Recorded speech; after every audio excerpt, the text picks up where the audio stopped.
Assalamualaikum warahmatullahi wabarakatuh.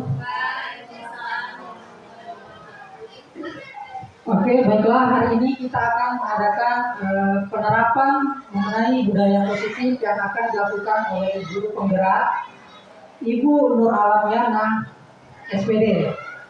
Baiklah, adapun beberapa acara yang akan kita lalui. Yang pertama itu pembukaan, kedua berdoa yang akan dilakukan oleh Pak Suwardi, yang ketiga itu ice breaking, keempat persuasi, dan yang kelima penutup.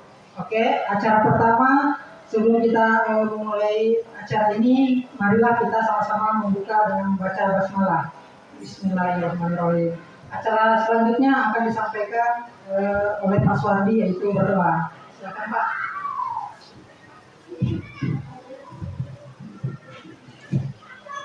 Ya, Assalamualaikum warahmatullahi wabarakatuh. Kepada Bapak Ibu, sebelum kita melaksanakan kegiatan ini, marilah kita berdoa menurut keyakinan kita masing-masing. A'udzubillahi minasyaitonirrajim. Bismillahirrahmanirrahim.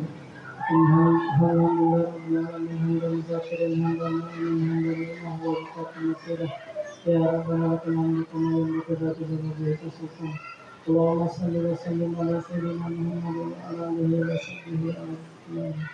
Allahumma inna nas'aluka min afiyati wa min وزرع ذلك مما كانت تتوافق.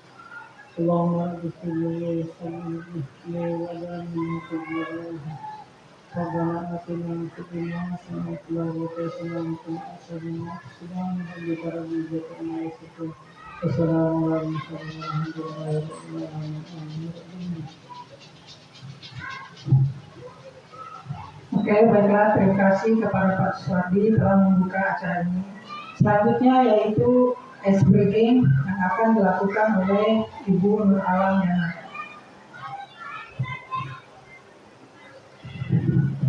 Oke, terima kasih atas kesempatan yang telah diberikan.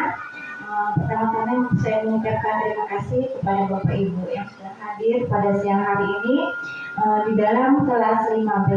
Di sini saya akan menyebarkan pemahaman dan penerapan budaya positif. Sebelumnya kita akan melakukan ice breaking dulu ya. Ice breakingnya ada yang punya ice breaking nggak? Nggak ada.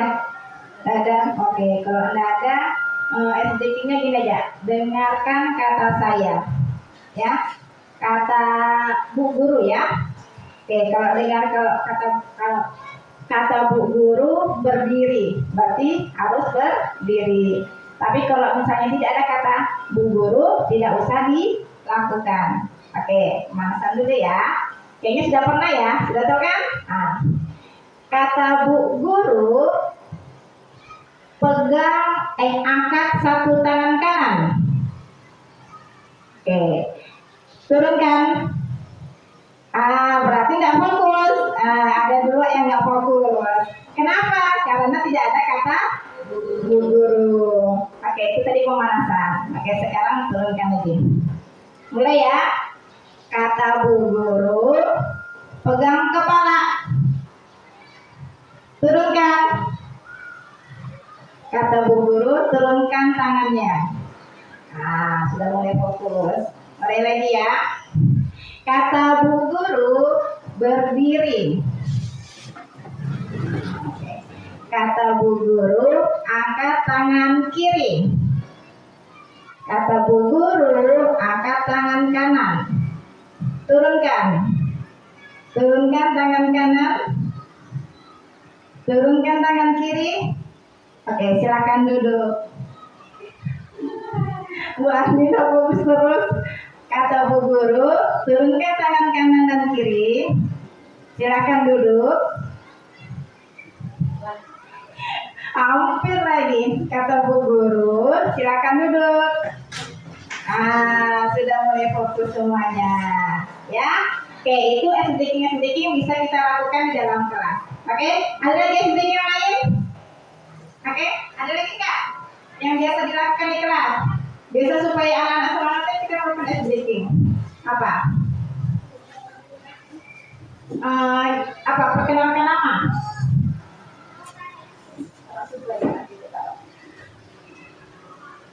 tadi yang punya speaking? Kepala, pundak, lutut, kaki, itu juga bisa. Hal-hal yang kecil seperti itu yang bisa kita lakukan kepada anak-anak. Biasa betul di jam siang itu anak-anak pada ngantuk, kita lakukan ice breaking. Apalagi anak-anak yang kelas rendah, itu senang sekali kalau misalnya kayak nyanyi-nyanyi atau gerakan-gerakan, itu pasti mereka sangat senang ya. Oke, di sini saya akan mulai masuk ke materi. Silakan Wendang. Masuk ke materi tentang budaya positif.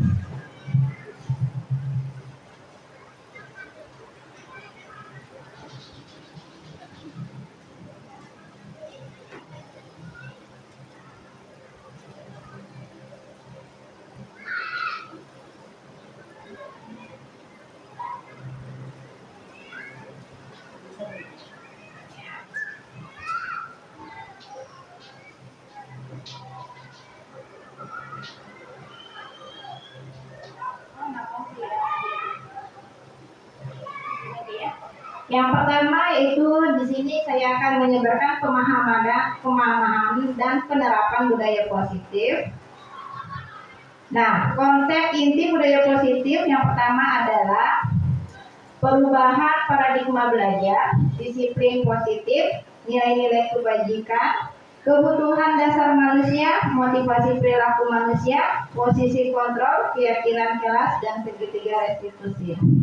Adapun pembelajaran dengan paradigma baru, yaitu pembelajaran dengan paradigma baru merupakan pembelajaran yang dirancang berdasarkan prinsip pembelajaran berdiferensiasi sehingga para peserta didik belajar sesuai dengan kebutuhan berdasarkan tahap perkembangan sesuai teori psikolog modern untuk mewujudkan profil pelajar Pancasila. Jadi di sini kita harus melakukan pembelajaran yang berdiferensiasi. Ya, mungkin ada sebagian sudah tahu pembelajaran berdiferensiasi itu kita memenuhi kebutuhan anak, karena anak-anak mempunyai kebutuhan yang berbeda-beda. Ya, jangankan anak murid, anak sendiri aja pasti berbeda-beda. Ya, yang Ani ya, ada anaknya yang suka pendiam, gitu. Ada anaknya yang malah nggak bisa diam. Ada yang aktif sekali. Nah, itu contohnya anak yang aktif. Tidak bisa kita samakan pembelajarannya dengan anak yang pendiam. Ya, anak yang suka membaca tidak bisa kita samakan pembelajarannya dengan anak yang suka menulis. Anak yang suka mendengarkan lagu, kita tidak bisa samakan pembelajaran dengan anak yang suka mendengarkan atau melihat video. Jadi tugas kita guru adalah memenuhi semua kebutuhan murid. Beda zaman dulu kita, semuanya rata. Ya, zaman dulu kita anak-anak harus duduk yang rapi, tangan di atas meja, mendengarkan bu gurunya. Itu namanya apa? Pembelajaran apa? Student center, teacher center. Gurunya aja semua menjelaskan. Gurunya tak beri kesempatan kepada murid. Muridnya maunya seperti apa? Makanya kadang dulu waktu kita SD itu materi itu dikasih masuk, enggak masuk dalam otak kita, ya kan? Karena ada kebutuhan yang kita tidak terpenuhi kepada anak-anak kita. Ya, dari sini kita bisa belajar bahwa setiap anak itu mempunyai kebutuhan yang berbeda-beda. Tergantung dari kita sebagai guru bagaimana cara kita melihat apa kebutuhannya anak-anak itu. Kita memenuhi kebutuhan yang mereka punya. Selanjutnya, miskonsepsi tentang teori kontrol. Ilustrasi guru mengontrol murid. Ilustrasi bahwa semua umatan positif efektif dan bermanfaat. Ilustrasi bahwa kritik dan membuat rasa bersalah mampu menguatkan karakter. Ilustrasi bahwa orang dewasa berhak memaksa. Nah, kita di sini sebagai guru, kadang kita memaksa nggak? Pernah. Kita merasa memaksa anak murid kita. Kamu harus bisa membaca. Kamu harus bisa menulis. Ya, di sini kita tidak boleh seperti itu. Kita tidak bisa memaksa anak-anak. Karena setiap anak itu ada jenjangnya. Makanya sekarang anak SD itu kita tidak boleh terlalu memaksa kelas 1 itu untuk bisa membaca. Karena kebutuhan anak-anak berbeda-beda. Mereka mungkin ada anak yang di umur 5 tahun sudah bisa membaca, tapi ada anak yang di umurnya sudah 7 tahun tapi belum bisa membaca. Apakah kita harus memaksa anak tersebut untuk bisa membaca? Jelas tidak. Kenapa? Karena setiap anak itu punya fasenya yang berbeda-beda juga. Ada yang cepat, ada yang lambat dalam menerima pembelajaran. Mengubah paradigma stimulasi respon ke pendekatan teori kontrol. Ada namanya disiplin positif. Disiplin positif adalah satu pendekatan untuk menerapkan disiplin anak tanpa hukuman dan hadiah. Disiplin positif perlu diterapkan baik dalam lingkungan keluarga maupun lingkungan sekolah. Dengan menerapkan disiplin positif, diharapkan tindakan kekerasan dapat dihindari.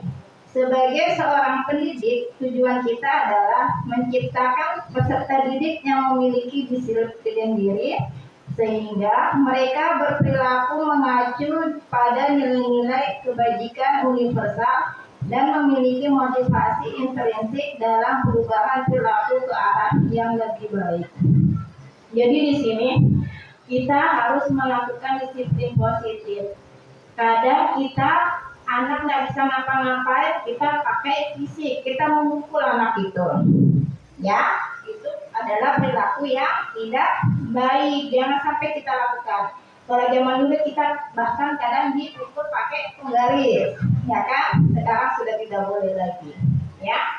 Bahkan kita sekarang sudah ada keluar undang-undang perlindungan anak bahwa kita tidak boleh melakukan kekerasan di sekolah maupun di rumah.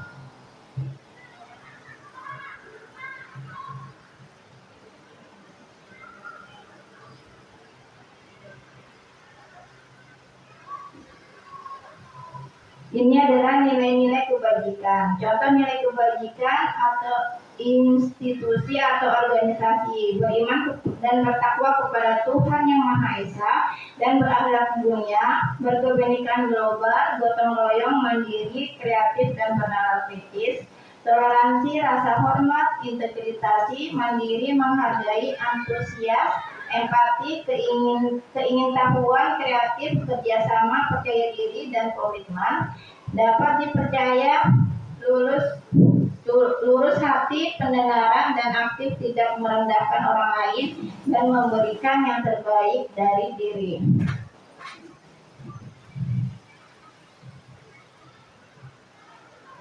Nah, kebutuhan dasar manusia. Kebutuhan dasar manusia adalah segala sesuatu yang kita lakukan untuk mendapatkan apa yang kita inginkan. Seluruh tindakan yang kita lakukan memiliki tujuan tertentu dan semua usaha terbaik yang kita lakukan adalah dalam rangka agar kebutuhan dasar kita yang terpenuhi dengan baik.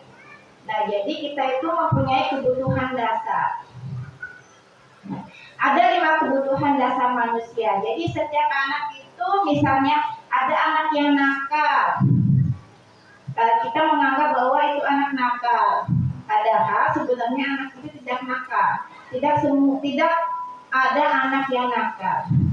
Setiap anak adalah anak yang mempunyai masa depan yang baik. Jadi kita tidak boleh mengejar bahwa ini adalah anak nakal. Kenapa anak melakukan suatu kesalahan? Kita anggap aja kesalahan. Misalnya dia bolos atau dia terlambat datang ke sekolah. Apakah kita mengejar anak itu nakal atau pemalas? Tidak boleh, ya. Kenapa? Karena setiap anak melakukan kesalahan pasti ada kebutuhan dasar yang tidak dia penuhi. Ada yang kurang dari dirinya sehingga dia melakukan suatu kesalahan. Yang pertama adalah kebutuhan bertahan hidup. Kebutuhan bertahan hidup ini seperti makan, rumah, kesehatan. Jadi biasanya kadang tuh anak-anak ada yang makan di kelas, gitu ya. Pernah nggak dapat anak-anak yang makan di kelas? Kenapa anak-anak makan di kelas? karena kebutuhan dasarnya tidak terpenuhi. Dia perutnya merasa lapar, makanya dia makan di kelas. Jadi setiap anak yang melakukan kesalahan itu pasti dia ada kebutuhan yang tidak terpenuhi. Itu yang pertama adalah kebutuhan bertahan hidup. Yang kedua, kasih sayang dan rasa diterima. Kenapa anak ribut di kelas? Kenapa anak suka mengganggu temannya? Mungkin karena dia butuh perhatian, dia kekurangan dengan kasih sayang, dia kurang dengan rasa diterima. Mungkin dia di rumahnya merasa sepi, tidak punya teman, makanya kalau di dalam kelas dia mencari teman untuk berbicara. Bahkan di jam pelajaran dia berbicara. Jadi kita menganggap, oh anak ini suka ribut di kelas. Padahal kenapa? Kebutuhannya tidak terpenuhi. Kebutuhan dasar yang keduanya tidak terpenuhi, yaitu dia butuh kasih sayang dan rasa diterima. Selanjutnya, penguasaan. Penguasaan di sini adalah kebutuhan ini berhubungan dengan kekuatan untuk mencapai sesuatu, menjadi kompeten, menjadi terampil, diakui atas prestasi dan keterampilan kita didengar dan dimiliki rasa harga diri. Jadi ada juga anak itu dia pengen diakui. Oh, saya ini pintar, pengen diakui. Makanya itu biasanya kita di dalam kelas tuh anak melakukan sesuatu kita beri apresiasi. Hanya beri tepuk tangan aja. Wah, Anto, kamu sangat pintar sekali hari ini. Ayo tepuk tangan buat Anto. Semuanya semua tepuk tangan. Bahagia atau enggak si Anto ini? Bahagia. Hal sekecil yang kita berikan itu pasti akan teringat sama si anak ini sampai dia dewasa. Oh, saya pernah loh ditepukin tangan sama teman sekelas. Nah, hal kecil seperti itulah yang kita lakukan kepada anak, yang bernilai bermanfaat buat dirinya sendiri. Itu yang ketiga, kebutuhan adalah penguasaan. Yang keempat, kebebasan. Kebutuhan untuk bebas adalah kebutuhan akan kemandirian, otonomi, memiliki pilihan dan mampu mengendalikan arah hidup seorang. Anak-anak dengan kebutuhan kebebasan yang tinggi menginginkan pilihan. Mereka perlu banyak bergerak, suka mencoba-coba, tidak terlalu terpengaruhi orang lain. Berarti ini anak ini aktif. Dia mau memilih. Misalnya, ayo anak-anak kita keluar, kita belajar olahraga. Bu gurunya sudah tentuin nih, hari ini kita belajar voli. Ternyata si anak ini tidak mau. Aku tidak mau voli, Bu Guru, saya maunya sepak bola. Terus si anak ini dalam pembelajaran voli yang kita ajarkan kepada anak ini, dia tidak belajar dengan sungguh-sungguh. Kenapa? Karena kebutuhan dia untuk memilih itu tidak dikasih sama bu gurunya. Kenapa? Karena anak ini maunya mainnya bola, tapi bu gurunya memaksa untuk bermain voli. Jadi kebutuhan kebebasan dia untuk memilih di sini tidak terpenuhi. Selanjutnya di sini kebutuhan untuk kesenangan. Jadi anak-anak itu kebutuhan untuk mencari kesenangan, bermain dan tertawa. Nah, seperti saya bilang tadi, biasanya kita di sela-sela pembelajaran itu melakukan ice breaking. Kenapa? Karena anak-anak itu butuh refreshing, mereka butuh tertawa, mereka butuh hiburan. Sama nggak dengan kita? Gurunya juga, ya. Nah, kalau bosan biasanya nih yang muda-muda nih pasti keluar nongkrong-nongkrong, nongki-nongki ya. Nah, kalau emak-emak ini biasanya kebutuhannya kesenangan cuma bareng-bareng aja, sudah senang. Oke, kita lanjut. Motivasi perilaku manusia. Jadi, untuk menghindari ketidaknyamanan hukuman, lari untuk menjadi orang yang mereka inginkan dan menghargai diri sendiri dengan nilai-nilai yang mereka percayai untuk mendapatkan imbalan atau penghargaan dari orang lain. Jadi motivasi perilaku manusia itu ada 3 ya, untuk menghindari ketidaknyamanan. Misalnya anak-anak, jangan anak-anak, kita aja datang ke sekolah sebelum ceklok itu jam 7.15. Kenapa kita datang ke sekolah jam 7.15? Kenapa tidak jam setengah 8 aja? Apakah karena kita menghindari hukuman? Apakah apakah kita datang cepat, misalnya kayak Bu Ani ya, datang cepat jam 7, sebelum jam 7 sudah datang ke sekolah. Apakah untuk mendapatkan penghargaan? Tidak. Apakah untuk menjadi orang yang mereka inginkan atau dihargai? Tidak. Kenapa? Supaya harus terlambat aja ya. Oke, bagus. Jadi kita melakukan sesuatu itu bukan hanya karena kita menginginkan imbalan, bukan juga karena kita ingin mendapatkan apresiasi atau penghargaan dari orang lain. Tapi kita harus sadar dari dalam diri kita bahwa kita harus disiplin, ya. Oke, lanjut. Di sini ada namanya hukuman, konsekuensi, dan restitusi. Jadi kita harus bisa bedain ke anak-anak. Kalau hukuman itu seperti apa, kalau konsekuensi seperti apa, dan restitusi seperti apa. Kalau hukuman itu tidak terencana atau tiba-tiba. Murid tidak tahu apa yang akan terjadi atau tidak dilibatkan. Selanjutnya bersifat satu arah, berupa hukuman fisik atau psikis. Selanjutnya konsekuensi, terencana atau disepakati sesuai peraturan. Murid tetap dibuat tidak nyaman. Sikap guru selalu memonitor murid. Selanjutnya ada yang namanya restitusi, proses menciptakan kondisi bagi murid untuk memperbaiki kesalahan. Proses kolaborasi yang mengajarkan murid untuk mencapai solusi sendiri. Di sini saya mencoba, saya buka PMM saya dulu ya.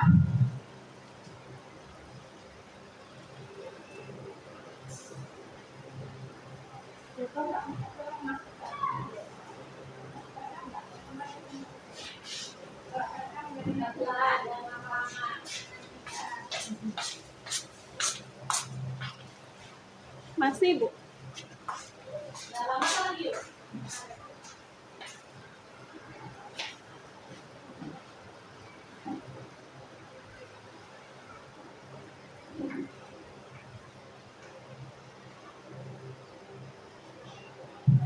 Jadi di sini kita belajar bahwa kita itu tidak perlu memberi hukuman yang ini terlalu berat kepada anak, karena memberi hukuman itu tidak akan membuat anak itu berubah walaupun kita melakukannya tiap hari. Makanya terkadang anak melakukan suatu kesalahan yang berulang-ulang.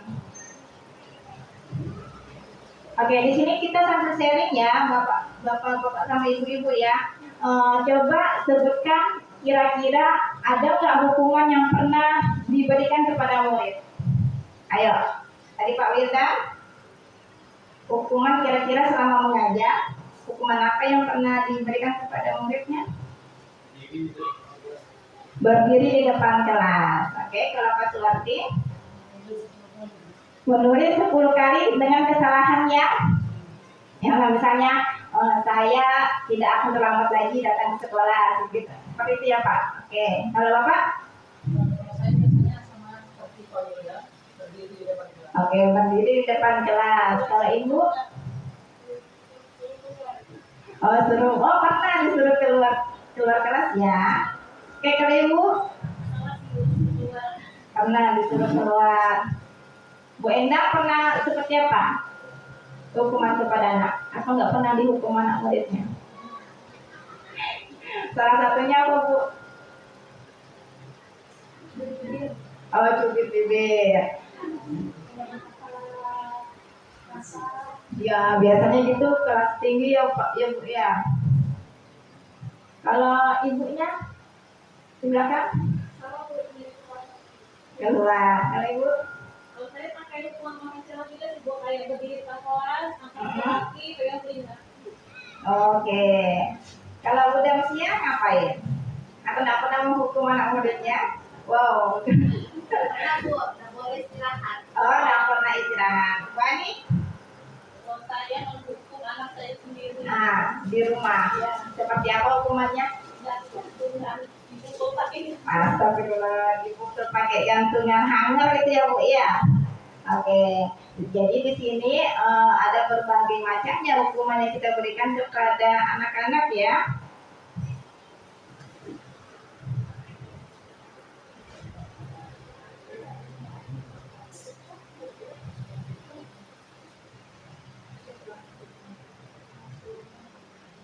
Jadi kita tuh sebenarnya ini ya Bu ya.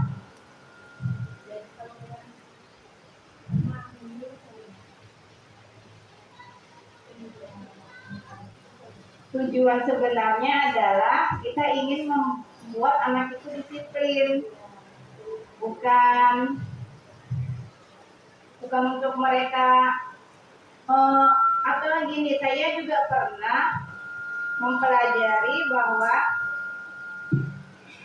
waktu saya SD itu pernah waktu belajar matematika itu ada soal 1 sampai 10. Jumlah soal 1 sampai 10 saya ada salah 2. Ada betulnya 2, salahnya 8. Sama guru saya sangat ingat mukanya dan namanya itu Bu Susanti sepertinya. Itu guru matematika. Jadi saya itu diinin belum pakai jilbab, apa namanya ini? Campang Pak? Nah, campang ini dicari sampai 1, 2, 3, 4, 5, 6, 7, 8 sebanyak soal yang kita salah.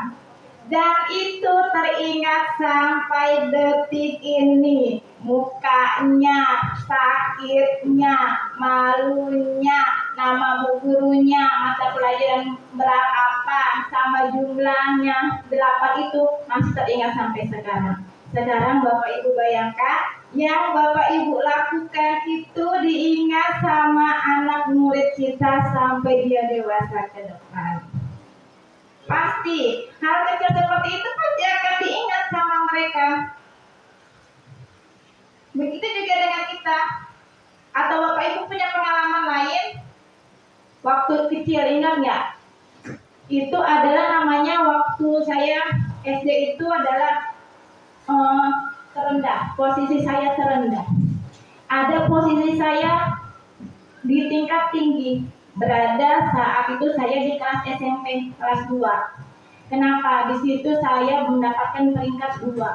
Itu adalah posisi di mana saya merasa saya berada di atas. Jadi kita tuh waktu kecil, kita tuh kadang ada di masa di bawah dan juga ada kadang kita masa di atas. Jadi tidak semuanya di bawah. Gimana itu ya? Saya cari.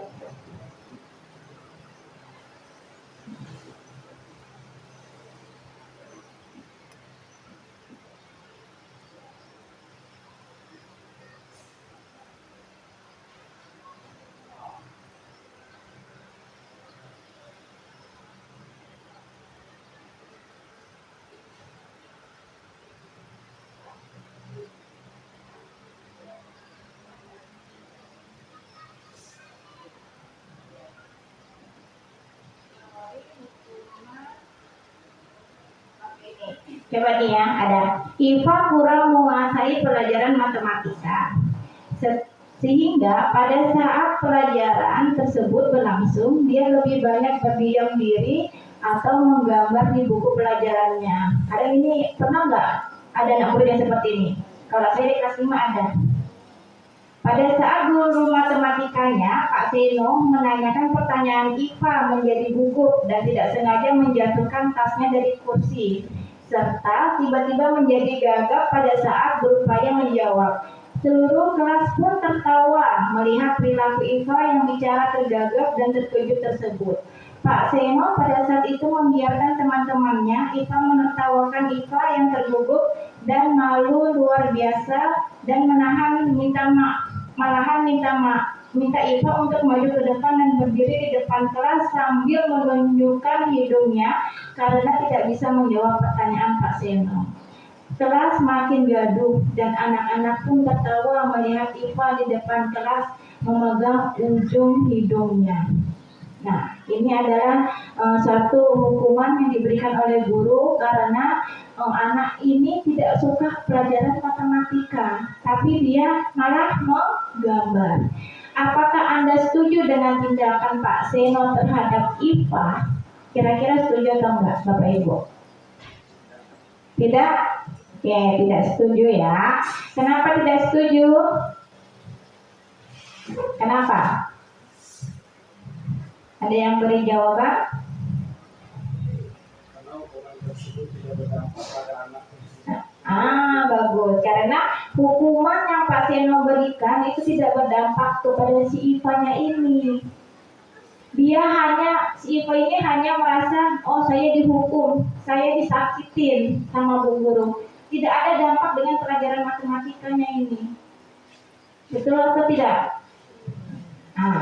Menurut Anda, tindakan Pak Seno terhadap Iva adalah sebuah hukuman atau konsekuensi?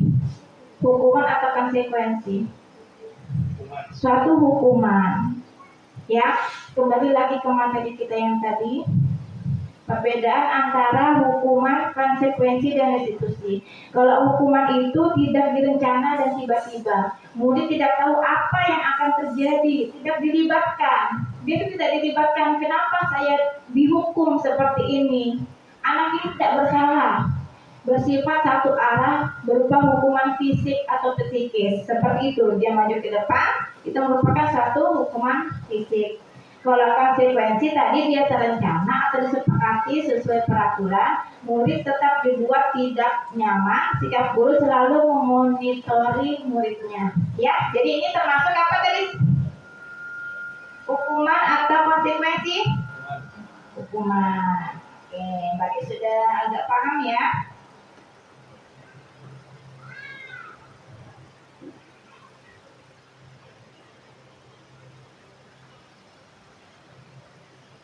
Oke, di sini saya ada beberapa ini, ya.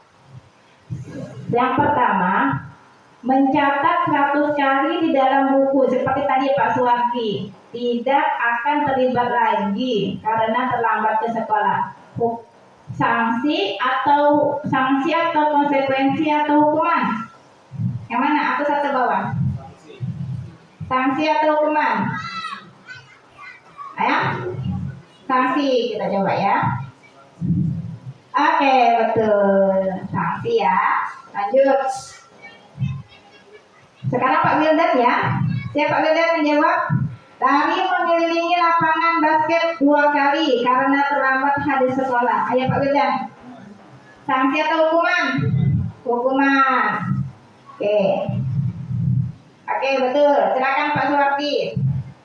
Pak Suwardi, bersihkan coretan yang dibuatnya di meja tulis. Berarti di mejanya itu banyak coretan. Itu termasuk hukuman atau sanksi? Apa? Sanksi. Kita coba ya. Wow, hebat Pak Suwardi. Betul. Oke, lanjut. Murid diminta untuk push up 15 kali karena tidak menggunakan masker ke sekolah. Hukuman, kita coba ya. Oke, betul, hukuman. Banyak yang paham sudah ya. Oke, lanjut ya. Menggantikan kertas tugas teman yang telah dicoret-coret. Apa ibu ini? Ya. Sanksi, kita coba ya. Betul. Wah, pintar-pintar semua nih. Lanjut, Ibu. Berjemur di lapangan basket jam 12 siang karena mengobrol dengan teman. Hukuman, kita coba. Betul lagi. Lanjut, Bu Endang. Murid yang minta bertelanjang kaki sepanjang hari karena tidak menggunakan sepatu warna hitam sesuai peraturan sekolah. Hukuman atau sanksi atau konsekuensi? Sanksi. Kita coba ya Bu En ya. Salah. Ternyata yang betul adalah hukuman. Lanjut, Mbak yang di belakang. Berdiri di depan kelas sambil mengangkat kaki satu. Nih, siapa yang pernah lakukan nih? Karena tidak bisa menjawab pertanyaan. Hukuman. Kita coba ya. Betul. Kita lanjut, membersihkan tumpahan air di meja tulis karena tersenggol pada saat belajar. Ayo Mbak. Sanksi atau konsekuensi? Oke, betul sekali. Lanjut. Kehilangan 10 menit jam istirahat untuk mengerjakan tugas karena terlambat datang dan tertinggal pelajaran selama 10 menit. Sanksi atau hukuman? Sanksi, kita coba. Oke, betul Budang. Ayo Bu Ani, duduk di bangku di pinggir lapangan pada jam istirahat. Tidak diizinkan bermain oleh guru piket karena mencederai teman saat berjalan di lapangan. Sanksi atau hukuman Bu? Hukuman. Coba ya. Salah. Yang betul sanksi ya Bu ya. Oke, lanjut Kak Linda lagi. Terlambat hadir di pembelajaran dari 15 menit. Dan diminta untuk tinggal 15 menit sesudah kelas usai untuk membahas ketinggalan pembelajaran. Sanksi, kita coba ya. Betul. Pak Suhardi. Rari mengelilingi lapangan basket 2 kali karena terlambat 10 menit untuk pelajaran PJOK. Hukuman, coba. Salah. Sanksi ya. Kenapa? Karena dia sudah mempunyai kesalahan tadi ya. Jadi konsekuensinya itu. Makanya namanya konsekuensi atau sanksi ya. Beda sama hukuman. Kalau hukuman dia tuh maksudnya dia tidak ini. Bisa dari visi juga. Membersihkan WC sekolah. Pernah nggak waktu kecil dapatkan ini hukuman seperti ini? Membersihkan WC ya. Kalau saya dulu bukan bersihkan WC, tapi mengangkat air. Pokoknya pengalaman itu merupakan suatu pembelajaran yang berharga ya. Membersihkan WC sekolah karena memasangkan pensil kawannya. Hukuman atau sanksi? Hukuman, coba ya. Oke, betul. Oke, nilainya 11/14. Berarti sebagian besar sudah paham ya tentang sanksi sama hukuman. Kita lanjut ya, ini materi tentang hukuman, konsekuensi, sama restitusi.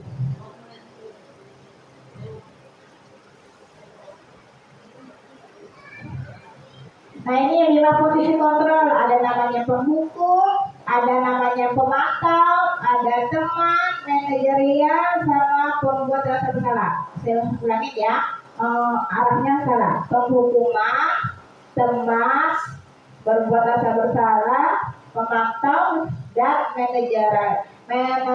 Jadi kita ini yang paling bagus itu yang ini, yang paling ujung, yaitu manajer. Ya. Kita tidak bisa langsung menghukum anak itu, ya. Atau teman ini kita anggap anak itu sebagai teman, pemantau, pembuat rasa bersalah itu biasanya kita, kenapa kamu melakukan seperti itu? Jadi anak itu merasa lebih bersalah. Habis itu pemantau kita hanya melihat aja, oh anak ini bermain ini, tapi tidak ada konsekuensi atau apa yang berkelanjutan. Kalau manajer ini semuanya ada, ya, di segitiga restitusi. Yaitu satu proses dialog yang dijalankan oleh guru agar dapat menghasilkan murid yang mandiri dan bertanggung jawab. Nah, adapun ada segitiga restitusi itu adalah menstabilkan identitas, validasi tindakan yang salah, dan menanyakan keyakinan. Ada yang menstabilkan identitas, yaitu bagian dasar dari segitiga bertujuan untuk mengubah identitas anak dari orang yang gagal karena melakukan kesalahan menjadi orang yang sukses berbuat berbuat salah itu tidak apa-apa. Tidak ada manusia yang sempurna. Saya juga pernah melakukan kesalahan seperti itu. Kita bisa menyelesaikan ini. Jadi kita anak-anak itu tidak merasa dia tuh orang yang punya kesalahan yang besar. Selanjutnya, validasi tindakan yang salah. Setiap tindakan kita lakukan dengan satu tujuan, yaitu memenuhi kebutuhan dasar. Kalau kita memahami kebutuhan dasar, apa yang mendasari sebuah tindakan, kita akan bisa menemukan cara-cara paling efektif untuk memenuhi kebutuhan tersebut. Padahal kamu bisa melakukan hal yang lebih buruk dari ini ya. kamu pasti punya alasan mengapa melakukan hal itu. Jadi kalau anak membuat salah, itu kita tanya dulu, kenapa kamu melakukan hal seperti itu? Pasti mereka punya alasan, ya. Kita tidak bisa langsung mengajar, oh kamu salah, kamu harus dihukum. Tidak boleh langsung seperti itu, ya. Teori Kotler menyatakan bahwa kita pada dasarnya termotivasi secara internal. Ketika identitas sukses telah tercapai, langkah pertama dan lakukan dan tingkah laku yang salah telah divalidasi, langkah kedua, maka anak akan siap untuk dihubungkan dengan nilai-nilai yang dia percaya dan berpindah menjadi orang yang dia inginkan. Kamu mau jadi orang yang seperti apa? Nah, jadi kita bisa tanyakan kepada anak seperti itu. Di sini saya ada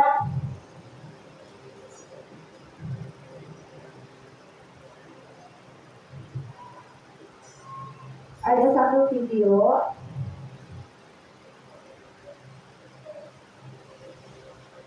Ini video yang saya. Nah, di sini saya ada mempraktekkan anak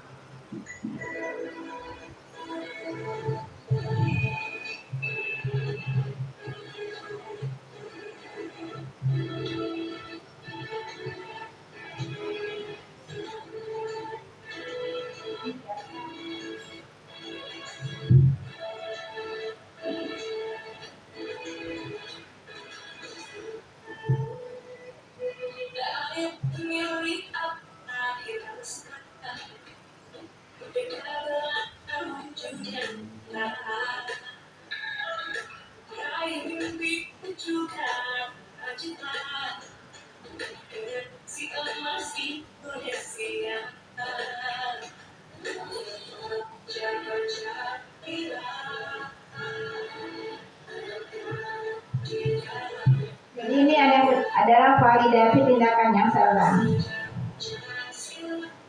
Selanjutnya menanyakan keyakinan.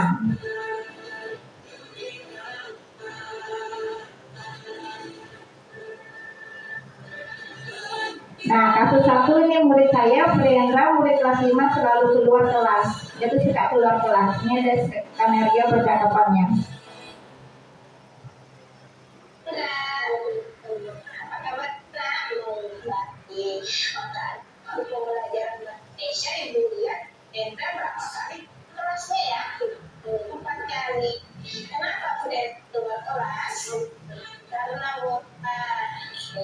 Sekarang ikut aku, kenapa sudah keluar kelas ya? Lalu juga gitu, kalau bosan ya, ibu suka tuh kelas itu akan rasa ya. Kenapa saat belajar bahasa Indonesia tidak suka membaca, jadi sukanya seperti apa? Oh, sukanya dibaca. Oke, nanti kalau belajar Indonesia, ibu baca ya bacaannya untuk Firenda ya. Sudah pernah Firenda ini yang siapa tidak mau berangkat. Ya, siapa yang berangkat ada sudah busuk tidak di sini. Firenda yakin nggak suka itu anak yang disiplin. Yakin, oke. Firenda yakin, sudah disiplin. Kedepannya sempat ngomong oke, akan melakukan hal yang satu lagi ya, jadi harus keluar itu harusnya satu sama dulu. Sekarang saya tahu ya mana caranya supaya disiplin. Oke, Firenda boleh masuk ya. Nah, jadi Firendra ini dia tidak suka pelajaran bahasa Indonesia. Nah, yang kedua ini dia Marsha melakukan kecurangan, yaitu menyontek ulangan. Pernah ya ibu-ibu ya, anak murid seperti itu, waktu ulangan itu menyontek. Kita dengar kenapa alasannya dia menyontek. Jadi setiap tindakan anak-anak itu pasti ada alasannya.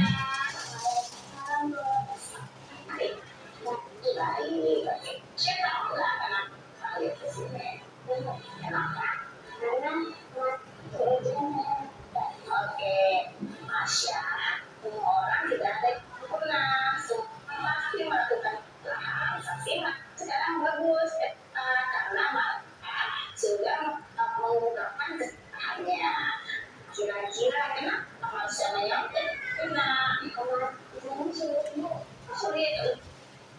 dia menyontek karena soalnya dia merasa sulit. Jadi ini keyakinan kelas kita. Nah, kita tanya apakah dia melanggar keyakinan kelas. Saat itu keyakinan kedepannya seperti apa supaya manusia menyontek lagi sekian. Bertanya kepada apa yang terjadi. Oke, kali manusia sudah mengetahui caranya supaya tidak menyontek lagi. Oke, sekarang maksud gue balik ke kelas ya. Makasih. Itu adalah kasus, ada 2 kasus dari murid saya. Nah, jadi mereka itu melakukan kesalahan, tapi mereka tahu konsekuensi yang akan mereka dapatkan. Nah, selanjutnya kita tadi akan sudah mengetahui tentang keyakinan kelas ya. Sudah dibuat nggak keyakinan kelasnya? Biasanya itu di awal pembelajaran tuh ada namanya keyakinan kelas ya. Nah, ada lagi budaya positif yang pernah saya lakukan di kelas, tapi juga kayaknya sudah pernah juga dilakukan sama kelas lain ya, yaitu dengan makan makanan bergizi. Pernah nggak lakukan seperti itu?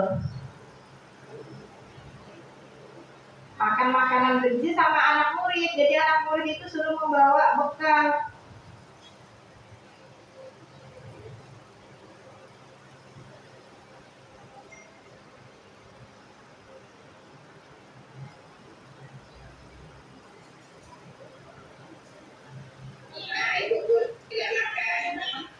Nah, ini contohnya, karena waktu itu juga di kelas saya itu ada pembelajaran tentang mata. Jadi mata itu salah satu cara agar mata kita sehat adalah banyak makan wortel dan tomat. Jadi di sini anak-anak membawa bekal yang berhubungan dengan wortel sama tomat. Jadi makanan mereka itu ada yang mengandung wortel sama tomatnya. Sambil mereka mempelajari tentang makanan bergizi yang bermanfaat untuk mata. Karena dalam pembelajaran IPAS itu di kelas 5 yaitu tentang fungsi-fungsi organ tubuh mata. Nah, ini adalah kegiatan positif yang pernah anak kelas 5B lakukan. Bisa juga yang lain, mungkin ada ibu-ibu atau Pak Guru yang melakukan budaya positif di kelasnya masing-masing. Bisa dengan misalnya berdoa, itu kan sudah pasti ya, berdoa atau baris di depan kelas. Itu anak seperti kepala sekolah bilang kemarin itu bahwa anak-anak disuruh baris dulu di depan kelas sebelum masuk ke sekolah. Itu. Habis itu misalnya anak-anak disuruh memungut sampah. Misalnya biasanya habis istirahat itu kan sampah sangat banyak sekali. Jadi mereka disuruh misalnya 2 menit atau 5 menit memungut sampah. Atau budaya positif lainnya membaca buku, misalnya seperti ini, ada di pojok baca, buku-bukunya bisa mereka baca 10 menit atau 15 menit sebelum mulai pembelajaran. Atau biasanya itu dulu pernah Bu Endang ya, budaya positifnya saya pernah dengar membacakan surah-surah pendek sebelum belajar ya Bu ya. Oke, itu satu contoh budaya positif yang sangat bagus. Ya, tapi tahun kemarin enggak ya Bu ya, karena ada yang mati Islamnya ya Bu. Oke, itu bagus ya yang tahun kemarin ya enggak dilakukan. Kayaknya kemarin sempat saya dengar tuh, Bu Endang melakukan budaya positif sangat luar biasa. Karena di sekolah saya itu ada yang melakukan seperti itu. Sempat itu kelas 5 Pak Budori saya dengar melakukan budaya positif itu hafalan atau baca surah-surah pendek sebelum mulai pembelajaran. Jadi literasinya itu yaitu membaca surah-surah pendek. Bisa juga kalau kita di kelas itu dengan membaca buku cerita yang kita sediakan di pojok baca. Kalau bisa tidak ada buku, bisa juga dengan anak-anak membawa buku dari rumah. Jadi bisa bertukar-tukar buku bacaan atau cerita dari temannya yang lain. Saya lanjut ke PPT. Ternyata materinya sudah habis. Terima kasih Guru Bergerak Indonesia Maju. Oke, demikian presentasi dari saya. Apabila ada kesalahan, mohon maaf. Wassalamualaikum warahmatullahi wabarakatuh.